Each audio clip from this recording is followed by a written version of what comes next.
La Universidad de Panamá presenta el foro virtual Administración Pública y Ciudadanía Participativa, organizado por la Vicerrectoría de Extensión, el Observatorio para el Seguimiento de los Objetivos de Desarrollo Sostenible de la Facultad de Administración Pública y la Facultad de Administración Pública, con la participación de Víctor Hugo Herrera por la Universidad de Panamá, quien nos presenta el tema Perspectivas económicas y sociales frente a la crisis actual.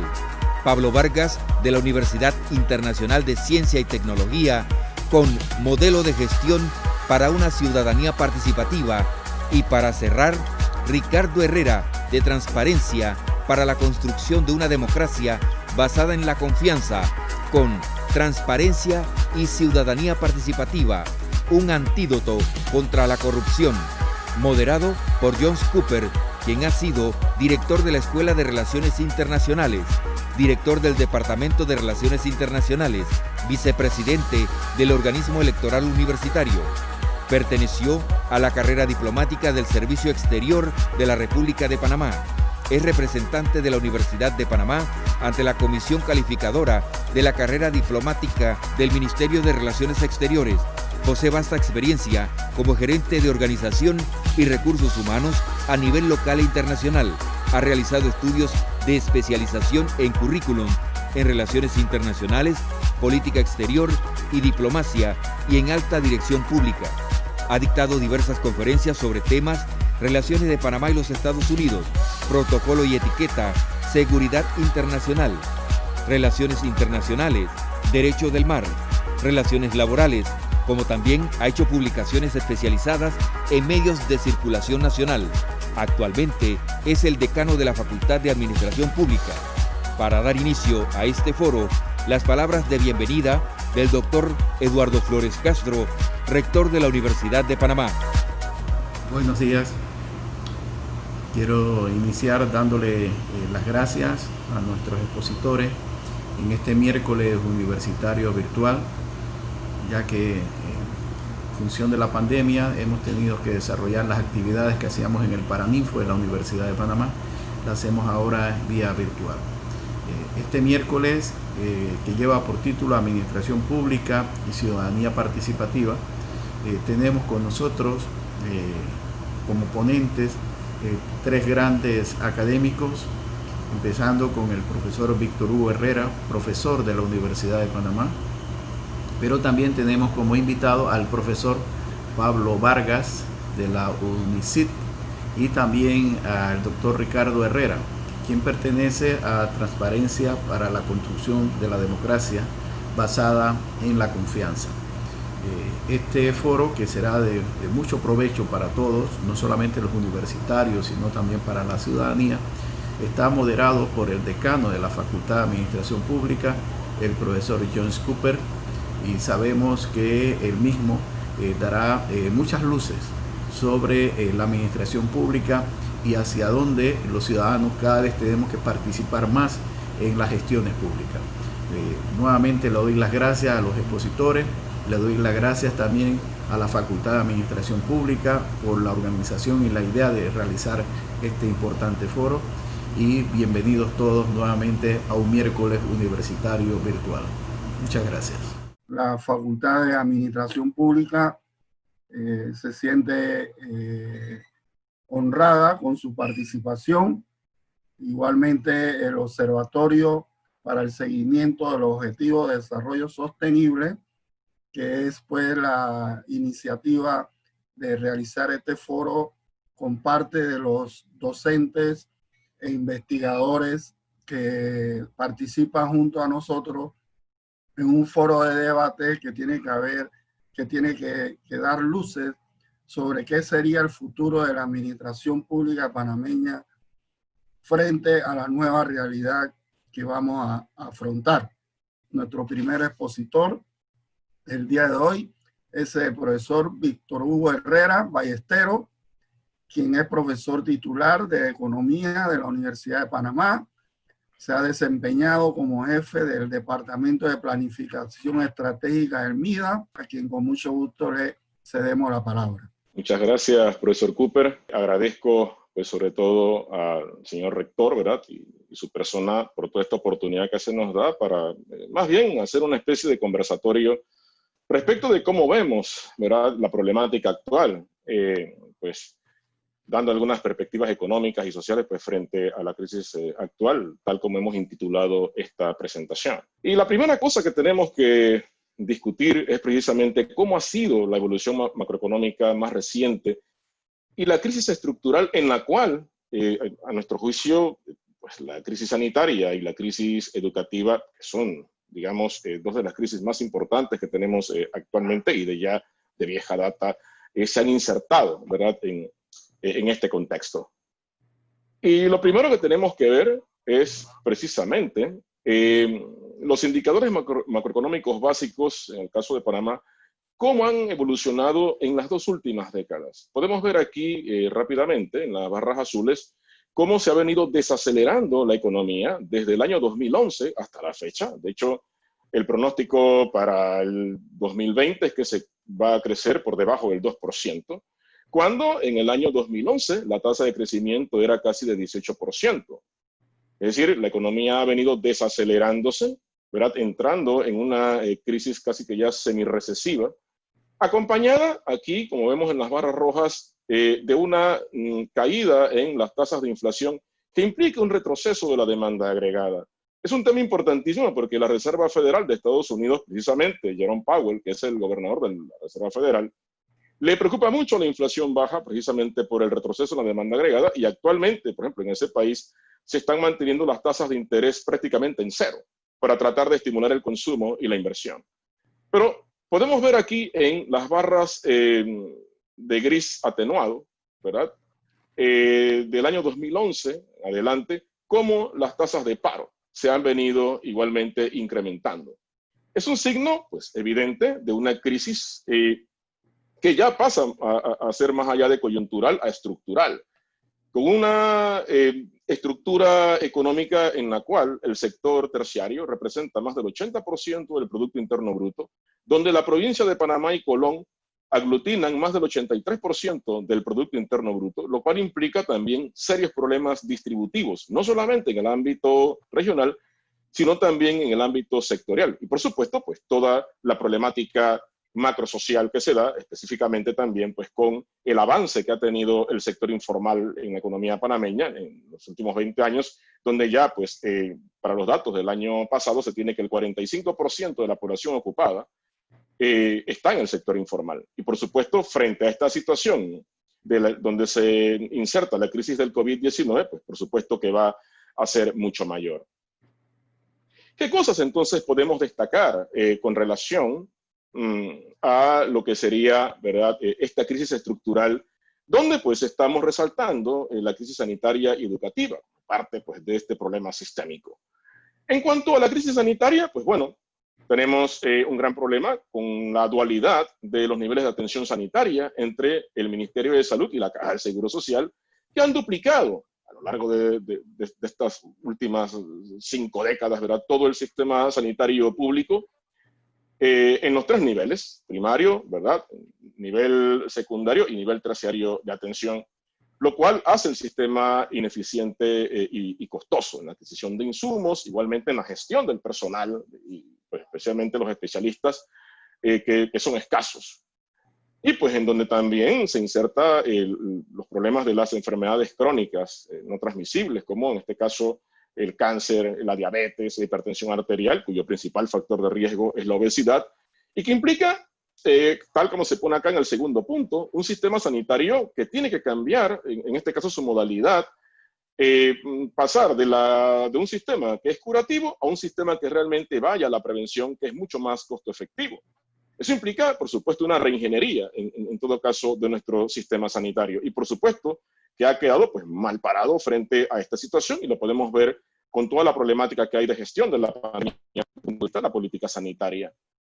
Luego, los altos costos de transacción en la compra de medicamentos, y por supuesto que contribuye muchísimo a aumentar la brecha del gasto de bolsillo, donde pues se establece que una persona que gaste más del 30% de su ingreso en medicamentos puede caer en problemas de gasto catastrófico. Esto también es un elemento importantísimo a tener en cuenta, porque pues efectivamente hay que gestionar un mejor sistema de compras. Lo ideal sería pues tener un sistema de compras que sea, por supuesto, ¿verdad?, unificado entre ambas entidades, pero obviamente esto implica hacer cambios importantes en los marcos normativos. Con relación a la crisis educativa, pues resalto 3 elementos fundamentales. La primera, pues por supuesto que la educación ha perdido ya su potencial como un mecanismo de ascenso social vertical.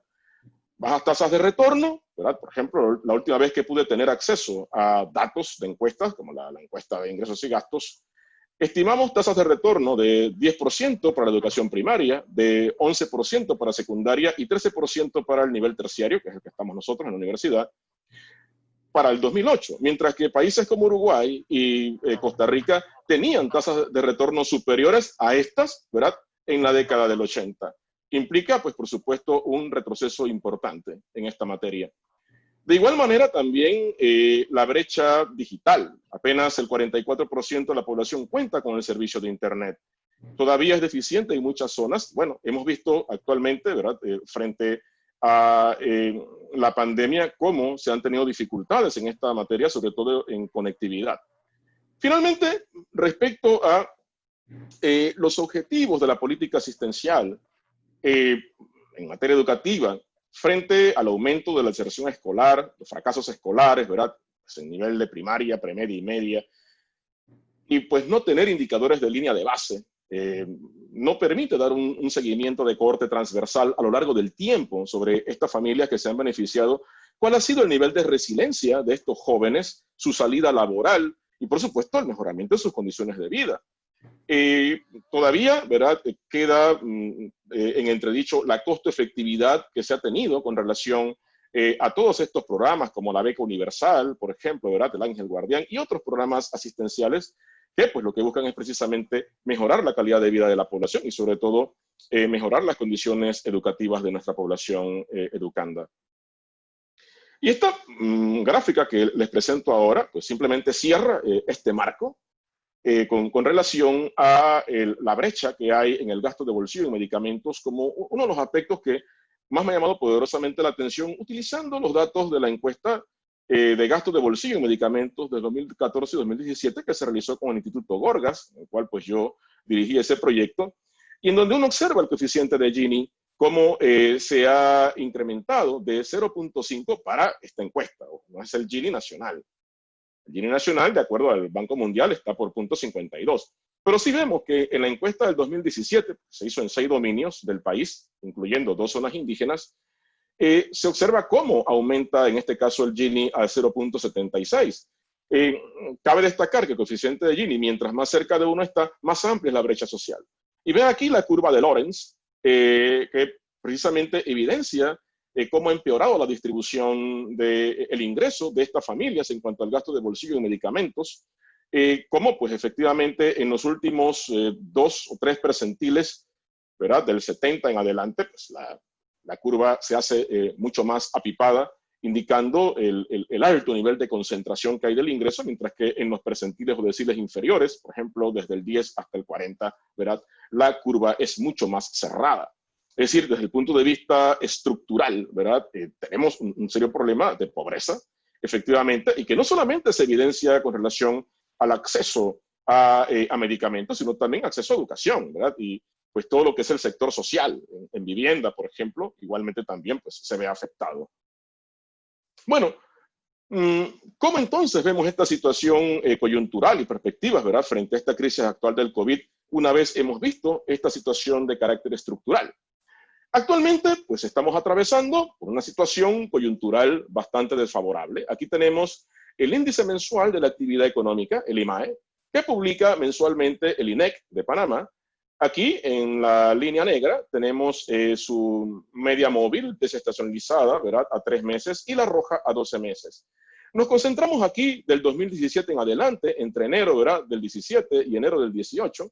Podemos observar que hay un punto de inflexión en la actividad económica, donde ya, pues desde principios de 2017, vemos cómo ya viene esta desaceleración acelerándose mucho más, y de igual manera, pues la caída profunda en esta parte, este ciclo largo que tenemos aquí, que se inicia a mediados aproximadamente del 2016, como precisamente estamos ya pues entrando en una fase recesiva que requiere efectivamente de medidas, ¿verdad?, de política macroeconómica importantes, ¿verdad? Ya no solamente es el hecho de que se requiera pues política económica coyuntural para resolver problemas coyunturales, sino también de política económica estructural, para resolver problemas estructurales de los cuales hemos ya mencionado algunos. Y en la coyuntura en donde estamos actualmente, este es el componente estacional del IMAE, del índice mensual de la actividad económica. Si nos concentramos aquí donde estoy señalando, a la altura del 100, ¿verdad? Como este es un índice, todo lo que esté por arriba implica los mejores meses de crecimiento de la economía. Y lo que esté por debajo de esta línea, el 100, implica, ¿verdad?, los peores meses del año.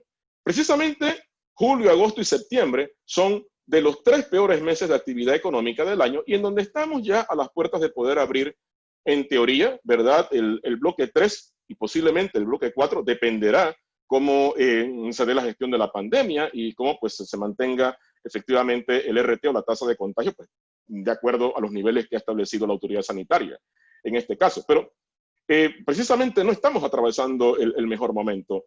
La recaudación fiscal, de acuerdo a lo que pues, el otro día escuchaba del propio director de ingresos, está 60% por debajo del año pasado. Con lo cual lo que queda, pues las perspectivas es que al menos el presupuesto que ya no existe se siga financiando con deuda. Y bueno, para ir terminando, ¿verdad?, ¿qué posibles escenarios y mecanismos de respuesta se puedan dar frente a esta crisis actual que se inserta dentro de una crisis estructural que ya venía en curso? En el ámbito local, bueno, a mi juicio, pues hay que mantener la funcionalidad del gobierno y la actividad económica, es el funcionamiento de los mercados.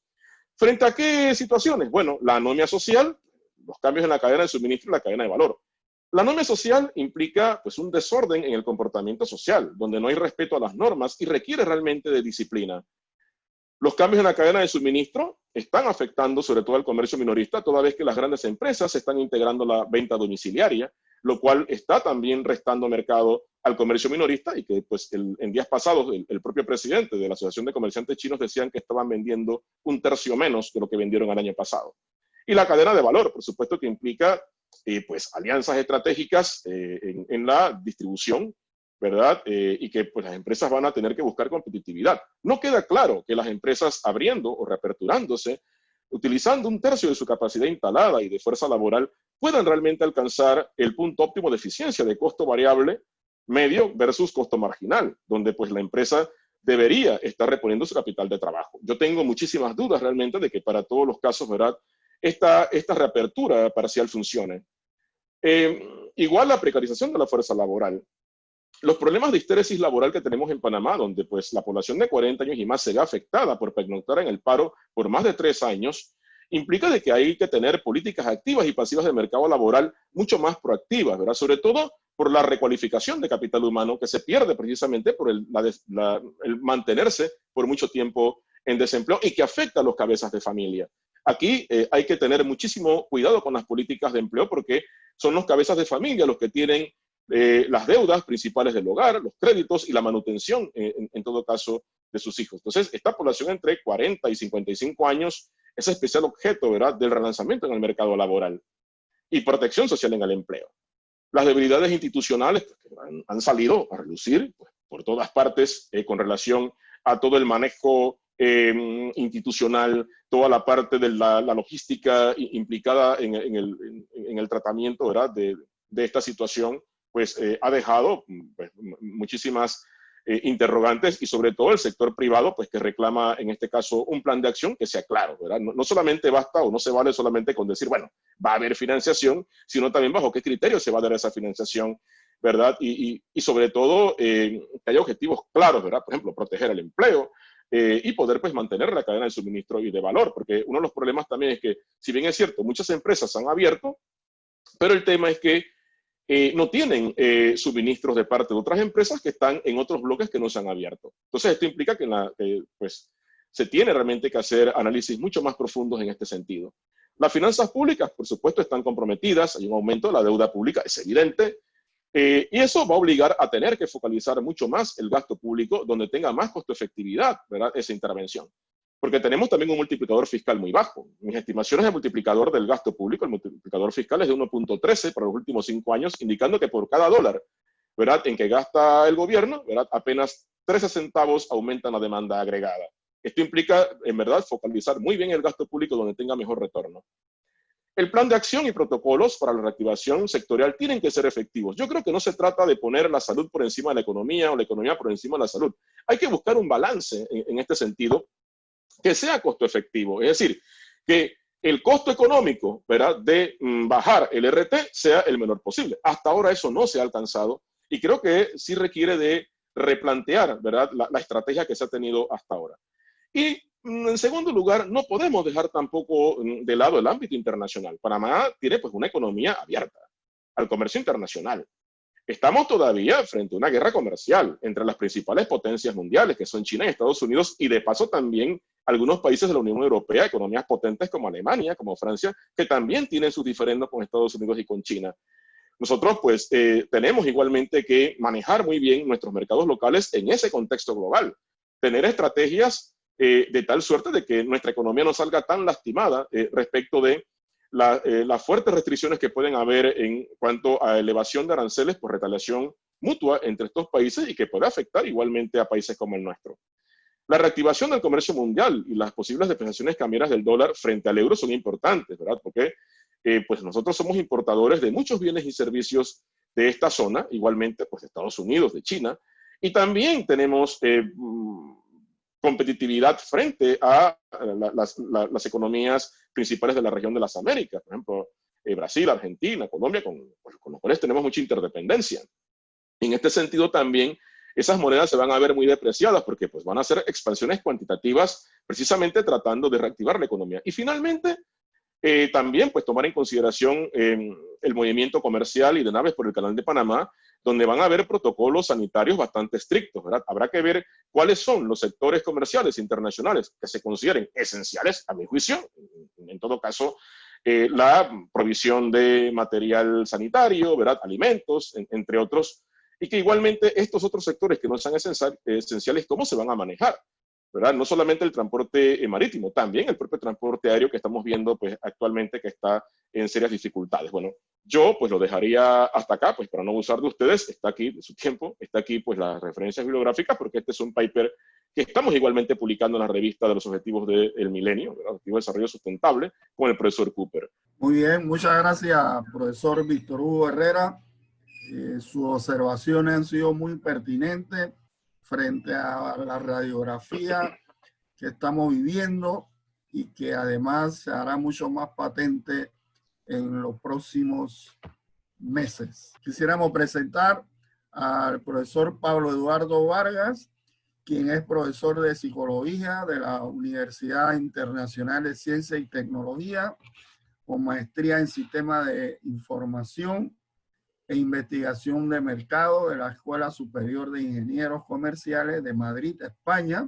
Para nosotros también es un honor contar con su participación, profesor Pablo Vargas. Es un grato honor compartir este conversatorio con expositores de la talla de Víctor Hugo y de Ricardo.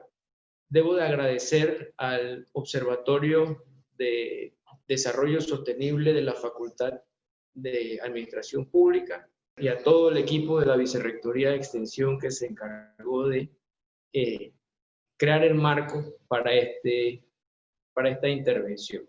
Comencemos con el modelo de gestión para una ciudadanía participativa.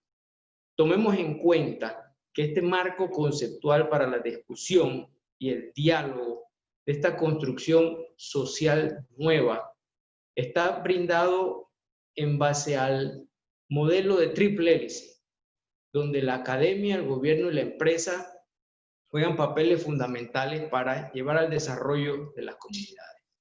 Este modelo de gestión para una ciudadanía participativa desde el emprendimiento local se justifica en que el Producto Interno Bruto puede estar impactado y puede estar aún más impactado de lo que está hoy en día por la gestión de las pymes. Que esa contribución al Producto Interno Bruto que le dan las pequeñas, las micro y pequeñas empresas, a la vez generan desarrollo humano.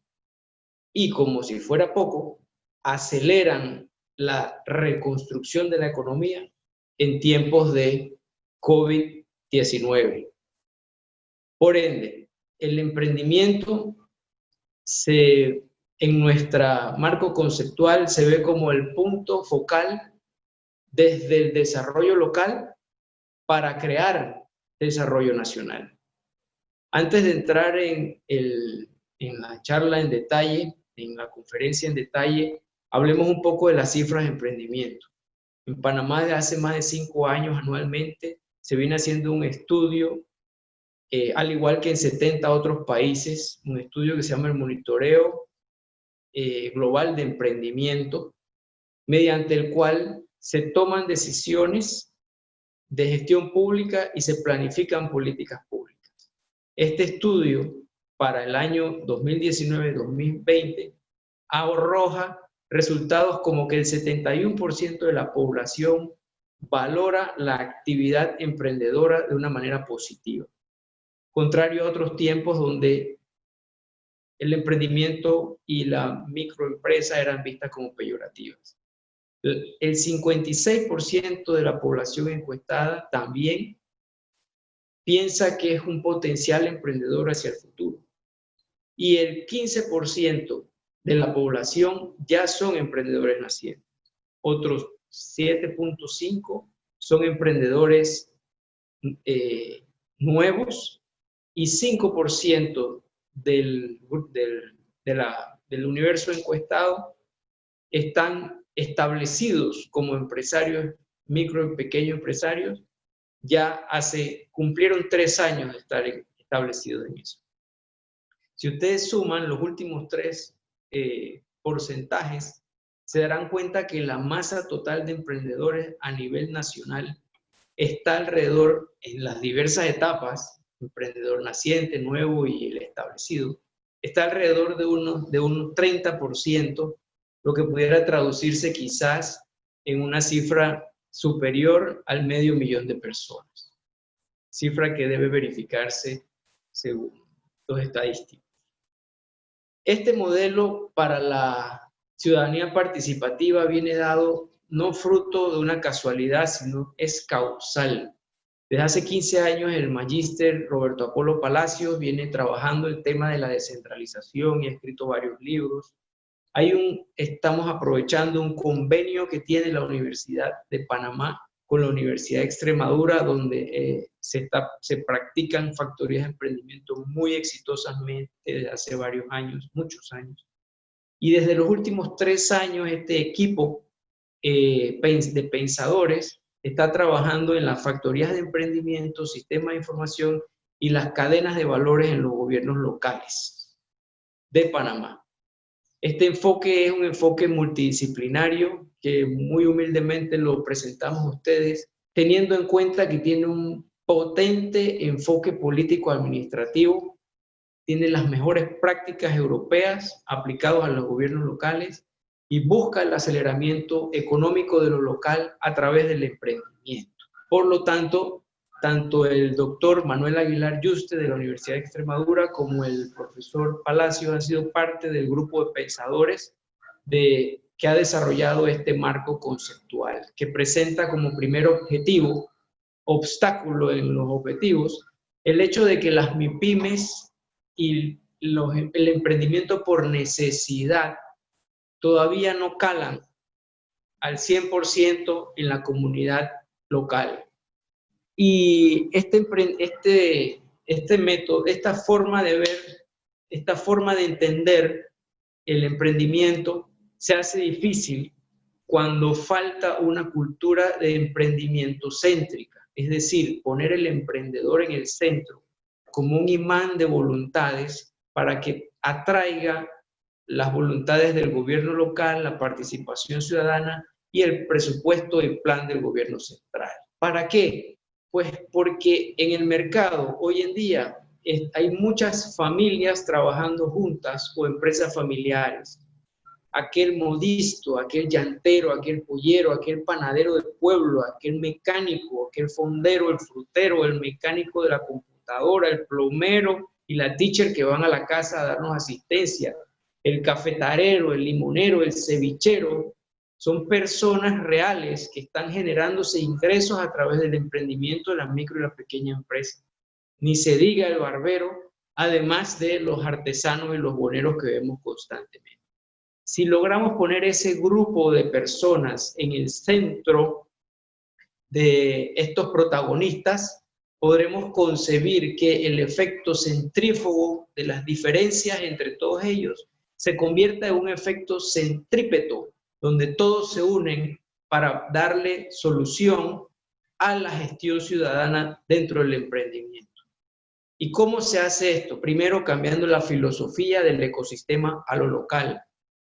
Un emprendimiento por necesidad que esté apoyado de una triple hélice, donde la academia es muy importante, brindándole tecnología e inclusión financiera, además de redes de colaboración a estos empresarios, sería las veces de entregarle la caña de pescar y ayudarlos a entender cómo se usa mejor, en vez de simplemente entregarles el pescado. Así, las ayudas gubernamentales se convierten en formas de desarrollo humano de la persona, porque se le brindan habilidades blandas y así como habilidades duras para el desarrollo de su gestión y de su propio futuro. Tomemos en cuenta que el 70% de los emprendimientos, según el estudio que hemos mencionado antes, son emprendedores por necesidad. 1. 2. Tomemos en cuenta que es muy importante fomentar aún más la confianza, la transparencia y la probidad del gobierno trabajando y gestionando con los ciudadanos en la localidad. Y además el profesionalismo que se vería de esto en la administración pública. Amén de que las prácticas de la extensión universitaria se llevaría a la concreta como lo estamos haciendo en este evento. Como aceleradores de la metodología o del plano conceptual que hemos planteado, bien es sabido que el desarrollo humano puede ser un objetivo y el Producto Interno Bruto otro objetivo. Y al Producto Interno Bruto le contribuyen normalmente las megaobras, el Canal de Panamá y las contribuciones quizás del turismo. Lo que planteamos nosotros es que la contribución al Producto Interno Bruto vaya de la mano con el crecimiento económico, productivo y de competitividad de las micro y pequeñas empresas, para que las microempresas contribuyan al Producto Interno Bruto a través del desarrollo humano, ya que brindarle a las empresas esa tecnología, redes de asociatividad y fomento de la formalización, inclusión bancaria y la bancarización, les hace mucho más competitivos y les crea cadenas de valor. Esto en lo inmediato redundaría en modelos de gestión participativa más eficientes, satisfacción ciudadana, contribución de las relaciones del gobierno con sus ciudadanos y servicios de mucha más calidad. El marco conceptual que estamos abiertos a conversarlo y es para discutirlo y para llevarlo a situaciones concretas, implicaría llevar del plan a la praxis esto, creando viveros empresariales y factorías en las empresas, en los gobiernos locales, con el consenso y la ayuda de los encargados de estas responsabilidades en los gobiernos centrales. Y a la vez, creando ventanillas únicas que faciliten la gestión a los empresarios de este tipo.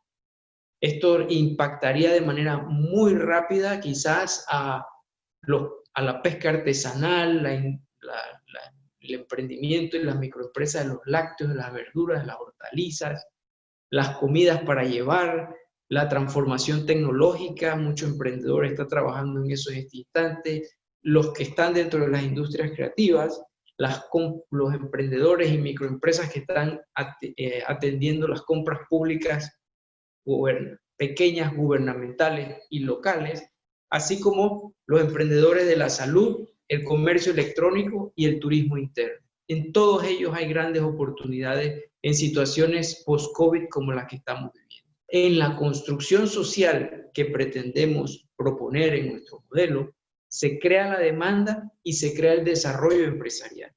La demanda a través de compras públicas menores en los gobiernos locales, empresas tractoras de los gobiernos locales que apelan a la compra y a la necesidad de la utilización de los servicios y productos de las MIPES, y además al fomento de ferias temáticas locales online para mover la demanda hacia los MIPYMES.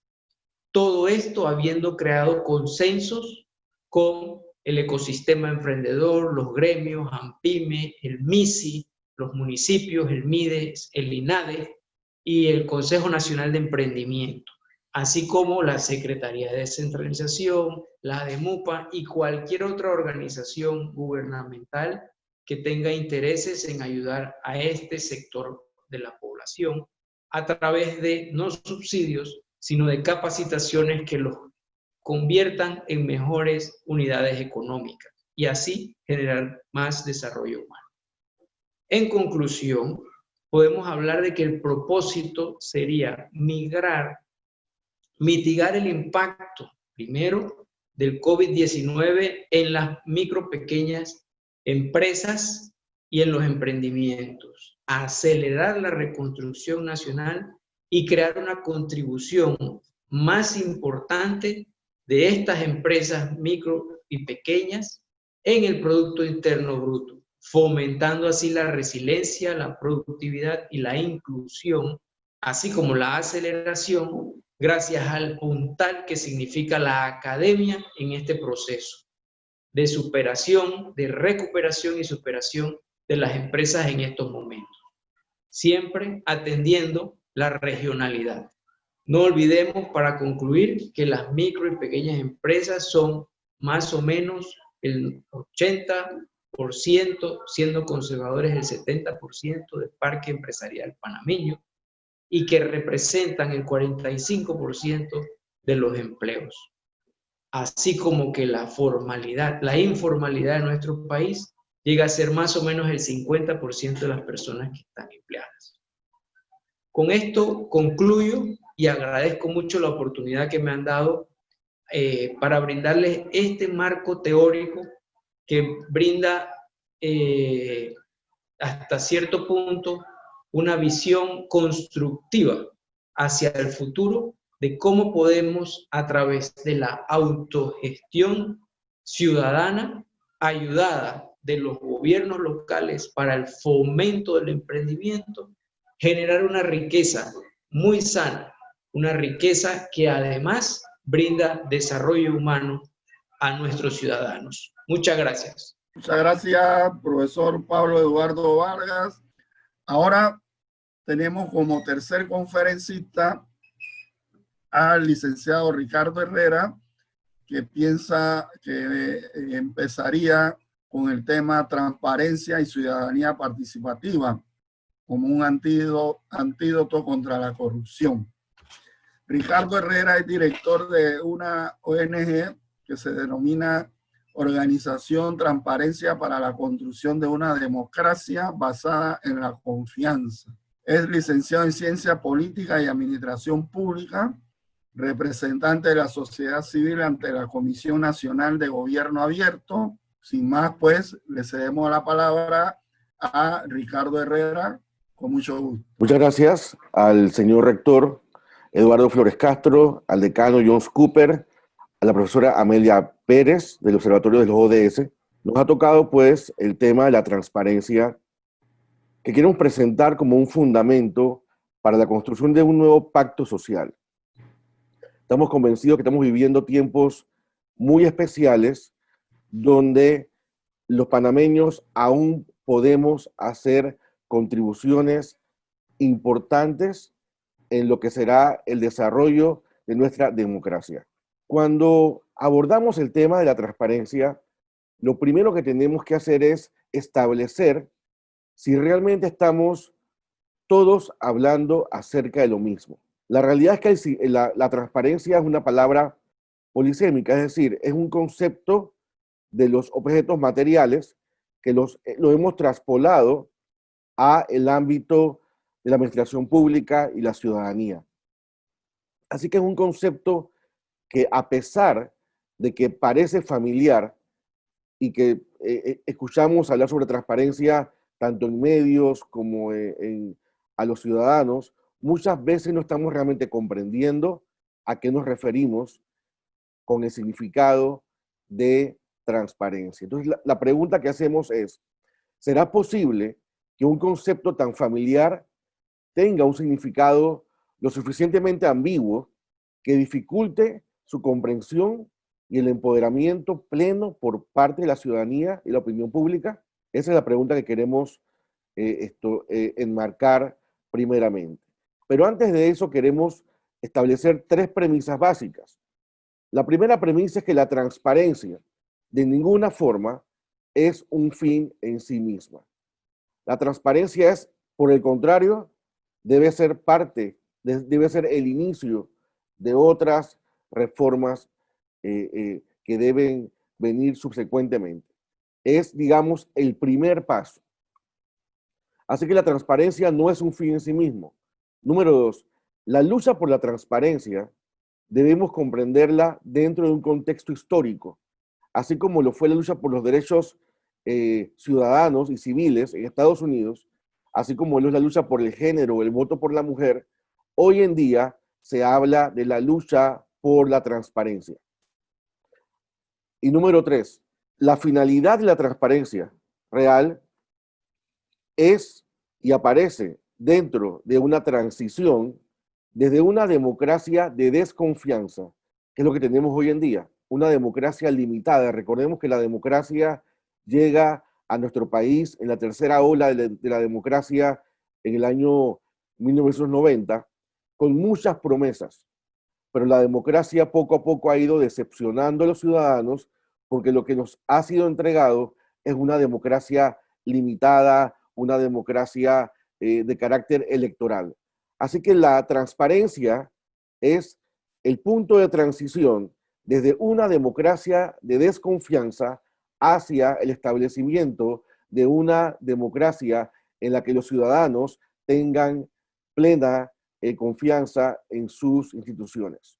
Volviendo al tema acerca del significado de transparencia, para poder establecer de manera amplia una significación que nos ayude a acercarnos a este fenómeno, hemos presentado lo que llamamos el marco conceptual de las 4 dimensiones de la transparencia. En primer lugar, la mayoría de los teóricos, cuando conceptualizan la transparencia o cuando la definen como un deber. Así que por un lado, la transparencia, escuchen bien, es un deber de la administración pública. Es un deber básico.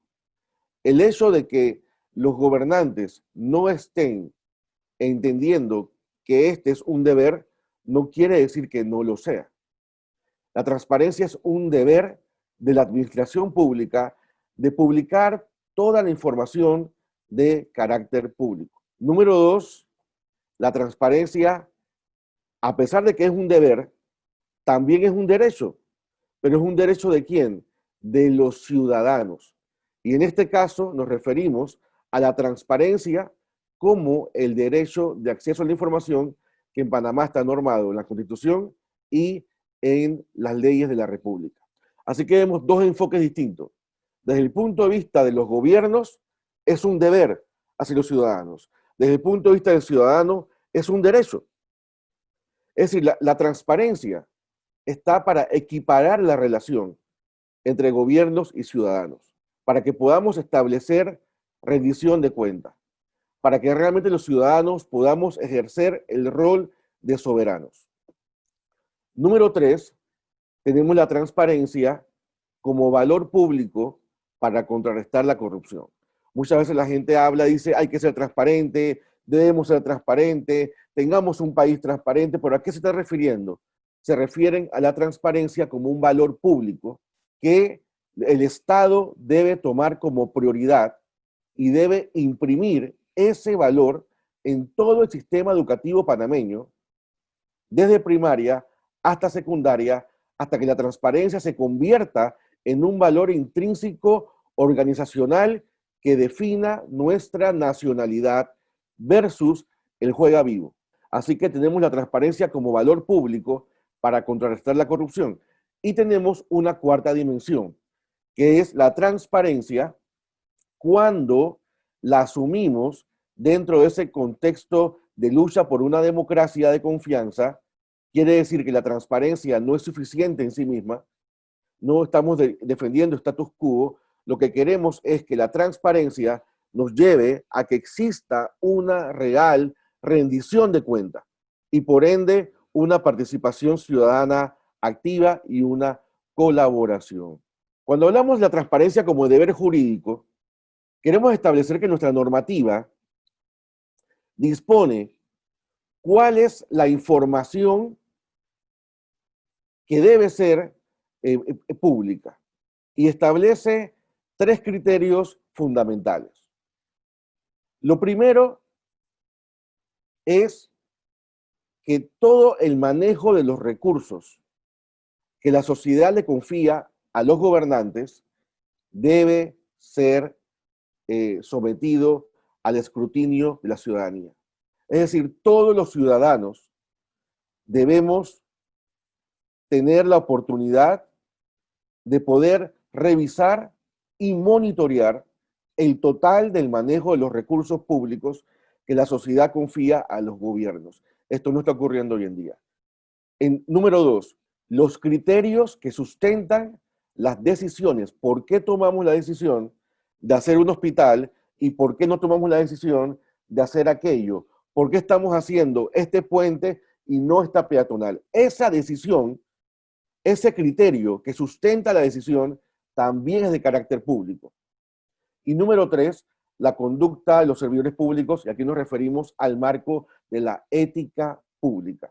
Así que básicamente el deber que tiene la administración pública es de exponer a los ciudadanos toda la información referente a estos 3 temas: el manejo de los recursos, los criterios que sustentan sus decisiones y su conducta pública como servidores públicos. Cuando hablamos sobre la transparencia como valor público para contrarrestar la corrupción, tenemos que hacer uso de aquel concepto del politólogo, escritor Michel Foucault, que nos habla acerca del principio del panóptico. Eso quiere decir, nos referimos específicamente al poder de la vigilancia ciudadana como mecanismo para transformar los hábitos y moldear conductas corruptivas. ¿En qué se basa este principio? Se basa en aquel modelo de cárcel de final del siglo XIX, siglo XVIII, donde lo que se quería hacer ver es que en un modelo de cárcel donde el vigilante estuviera permanentemente monitoreando a los presos, estos, por el hecho de estar sometidos a un campo de visibilidad, iban, por ende, a reproducir y a moldear su conducta. Es decir, cuando una persona se siente que está siendo vigilada, cambia y moldea su conducta. Este es el principio del panoptismo. Es por eso que la transparencia funciona como un panóptico a la inversa, ya no del gobierno vigilando a ciudadanos, sino de los ciudadanos vigilando el comportamiento de los gobiernos. Y sobre esto entonces John Ackerman, politólogo mexicano y escritor, él asegura entonces que el acceso a la información pública facilita la construcción de un Estado honesto, eficaz y eficiente. Cuando los servidores públicos están conscientes de que sus decisiones y comunicaciones pueden ser revisadas y analizadas por actores externos, sería de esperarse que su actuar público se fundamentara y documentara de mejor forma. Hilda Naessens, otra académica, ella asegura que el término rendición de cuentas está muy vinculado con la idea de controlar al poder. Y oigan bien y subrayen esto: controlar al poder, prevenir y evitar sus abusos, delimitarlo a ciertas normas y reglas de conducta. Entonces, entramos a lo que es el poder del monitoreo ciudadano. Esto es lo que debe ser. Los ciudadanos deberían tener la capacidad para poder monitorear todo lo que ocurre en el hemiciclo parlamentario, formación de leyes, quién propuso esta ley, ir más allá del tema de la votación, hacia otros temas importantes. Los partidos políticos y campañas políticas, la transparencia es un tema fundamental en lo que es el financiamiento de partidos políticos. Queremos que las campañas políticas sean financiadas de forma transparente. Transparencia presupuestal. Los ciudadanos deben tener el acceso a monitorear todo el flujo del gasto público y utilizar esta información para poder entonces establecer políticas públicas eficientes. Los gobiernos locales. Ese es otro tema donde los ciudadanos deben tener la oportunidad de revisar todo lo que ocurre en los gobiernos locales, tanto sus políticas internas como su presupuesto. Infraestructura pública, que es un elemento fundamental, ya que según los estudiosos de la corrupción, cerca de 1/3 del dinero que se pierde en corrupción se pierde a través de infraestructura pública, por medio de las adendas, por medio de todo esto que ya entendemos que ha sido utilizado durante años para que se pierdan los fondos públicos. Es por eso que es fundamental establecer procedimientos de transparencia en el tema de infraestructura pública, que los ciudadanos puedan leer todo lo que guarda relación con las etapas de la contratación, desde la identificación, pasando por la ejecución, hasta la finalización del proyecto. ¿Cuál es entonces el problema político que surge con la transparencia? Es que la transparencia significa democratizar el poder. Es el primer paso hacia una participación social integral. ¿Qué ocurre entonces? Las estructuras de poder político no están interesadas en que los ciudadanos obtengan ese poder. Porque si la transparencia significa democratizar el poder, aquellas estructuras que son las que ejercen control sobre el poder político del Estado no han mostrado interés en que esto se convierta en un valor. Y es fundamental en esta etapa de nuestra vida republicana democratizar la lucha contra la corrupción y democratizar el tema de la transparencia. Este tema no puede ser exclusivo de las propias élites que controlan el poder económico político del Estado. Este debe ser un tema de la academia, que surja del liderazgo estudiantil, que surja de las comunidades. No debe ser un tema controlado por las élites. Si este tema sigue siendo controlado por las élites políticas y económicas del país, no vamos a ver avances reales. Debemos aplicar el principio de máxima publicidad, que quiere decir que el Estado debe publicar al máximo todos los temas en los cuales se pudiera incurrir en corrupción y que son de interés público. Y el tema del silencio administrativo positivo, pues que guarda relación con el hecho de que cuando los ciudadanos ejercen el derecho al acceso a la información, el gobierno o la administración pública tiene dos meses para responder esa petición. En este momento, si el gobierno no responde a la petición, tenemos que dar por sentado que la misma es de carácter negativo. Tanto Colombia como Costa Rica ya han aplicado el silencio administrativo positivo. Eso quiere decir que pasado el tiempo de 2 meses y no hay respuesta, pues se debe entender que la respuesta es positiva. Y debemos copiar lo que está ocurriendo tanto en Costa Rica como en Colombia, que son países que están haciendo avances reales en el tema de la transparencia. Entonces, la transparencia es una exigencia ciudadana que va más allá de quejarnos de los problemas que están ocurriendo. Es una agenda positiva que debe ser comprendida dentro del contexto natural de una transición. De aquellos ciudadanos que no estamos contentos, satisfechos con la democracia que nos ha sido heredada, una democracia que se constituye bajo la base de elecciones quinquenales, pero que no contiene mecanismos de participación ciudadana y que tampoco contiene mecanismos de rendición de cuentas. Dentro de esa transición, en la búsqueda por una democracia de confianza, una democracia más robusta, una democracia participativa, deliberativa, la transparencia es el primer paso. No puede existir participación ciudadana si primero no existe transparencia. Para lograrlo entonces, para lograr el objetivo final, debemos comprender que la transparencia no es un fin en sí misma. Es un error considerar que la transparencia es un fin. La transparencia es un medio para estimular otros conceptos, como la rendición de cuentas, y entonces posibilitar a su vez a ciudadanos y ciudadanas a que puedan participar activamente en la toma de decisiones. Es decir, los gobiernos son insuficientes para poder dar respuesta a las necesidades reales de la población. Por ello debemos incorporar todo ese coeficiente social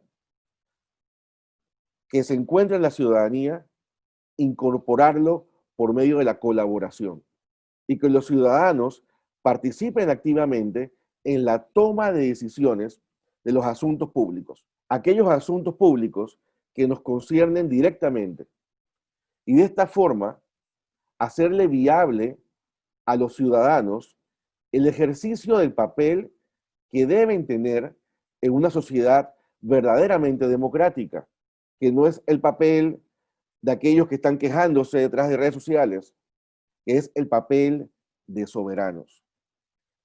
Hacia esa democracia debemos caminar, hacia una democracia de confianza, una democracia participativa, una democracia plena. Lo que tenemos hoy es una democracia limitada, por lo cual estamos proponiendo una reforma política, una reforma al sistema político. Y esa reforma al sistema político panameño tiene un primer paso, y ese primer paso es la transparencia.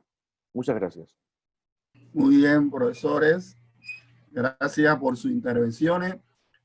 Creo que hay algo en común que han mencionado todos, que es la necesidad de involucrar la academia en cada una de estas actividades. Me parece que eso es un aspecto muy importante. Creemos que es parte de nuestra responsabilidad como docentes y debemos tratar de hacer el mayor esfuerzo para lograr que se den esas posibilidades de soluciones que han ustedes mencionado en sus diferentes intervenciones. Parte de las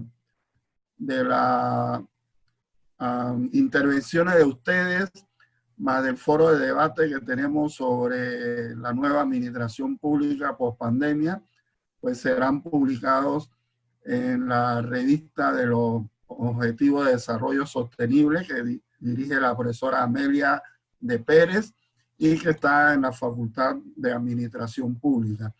Tan pronto tengamos listas esas revistas, pues claro que le haremos llegar a ustedes y a todos, y ahora con formato digital obviamente a todos le haremos llegar pues un ejemplar. El vicerrector de extensión, el profesor Denis Chávez, le expresa su profundo agradecimiento por la intervención que han tenido hoy, por haber cedido su tiempo, que sabemos pues están muy ocupados, y le agradece de todas formas y espera mantenerse en comunicación.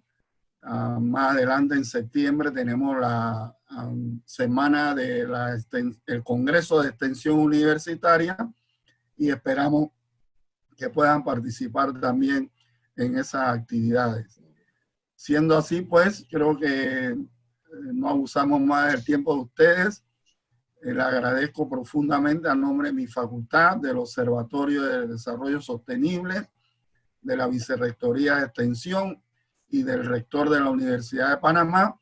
Le agradecemos su participación en este evento que creo que motiva grandes reflexiones. Saludos y que nos vaya bien a todos y cuídense.